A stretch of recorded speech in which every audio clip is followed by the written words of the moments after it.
यह कोई काल्पनिक कहानी नहीं है। लगभग 1200 साल पहले प्राचीन चीन में एक व्यक्ति ने अपने मृत गधे के लिए एक शोक पत्र लिखा। सदियों बाद यह पांडुलिपि दुनहुआंग की गुफाओं में मिली और आज इसे इतिहास के सबसे असामान्य विदाई संदेशों में से एक माना जाता है। यह कहानी लगभग 9वीं शताब्दी की मानी जाती है। उस समय चीन के पश्चिमी सीमांत पर स्थित दुनहुआंग सिल्क रोड का एक महत्वपूर्ण पड़ाव था। व्यापारी, यात्री, भिक्षु और संदेशवाहक लगातार लंबी यात्राएं करते थे। ऐसी दुनिया में गधे सिर्फ जानवर नहीं थे, वे रोजमर्रा की जिंदगी का सहारा थे। सामान ढोना हो, रेगिस्तान पार करना हो या दूर दराज के गांवों तक पहुंचना हो, गधे इंसानों के सबसे भरोसेमंद साथियों में गिने जाते थे। सदियों बाद दुनहुआंग की प्रसिद्ध मोगाओ केव्स के पास प्राचीन हस्तलिखित दस्तावेजों में शोधकर्ताओं को एक असामान्य रचना मिली। यह कोई सरकारी आदेश नहीं था, ना कोई धार्मिक ग्रंथ और ना ही कोई युद्ध का वर्णन। यह एक मृत गधे के लिए लिखा गया शोक पत्र था। शोधकर्ताओं का मानना है कि यह एक प्रकार का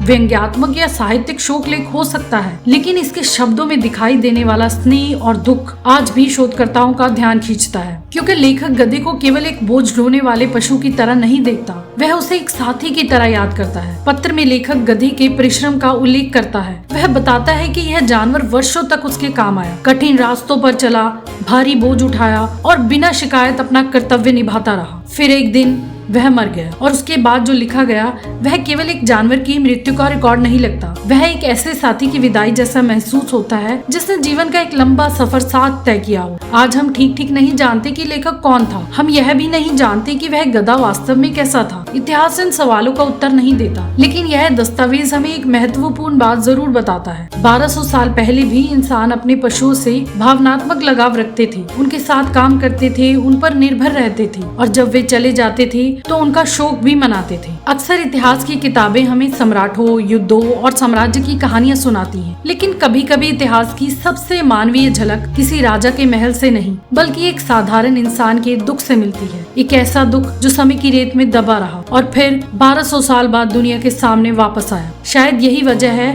कि यह प्राचीन पत्र आज भी इतना विशेष लगता है, क्योंकि इसके शब्द हमें याद दिलाते हैं कि समय बदल सकता है, सभ्यताएं बदल सकती है, लेकिन लगाव, कृतज्ञता और बिछड़ने का दर्द, ये भावनाएं सदियों बाद भी वैसी ही रहती हैं। और शायद इसी कारण प्राचीन चीन में मिला यह छोटा सा शोक पत्र दुनिया के सबसे अनोखे और सबसे मार्मिक विदाई संदेशों में से एक माना जाता है। शायद इसी कारण 1200 साल बाद भी यह पत्र बचा हुआ है। लेखक का नाम इतिहास में खो गया, उसका गधा भी, लेकिन उनके बीच का वह अंतिम अलविदा समय की रेत पार करके आज हमारे पास पहुंच गया है।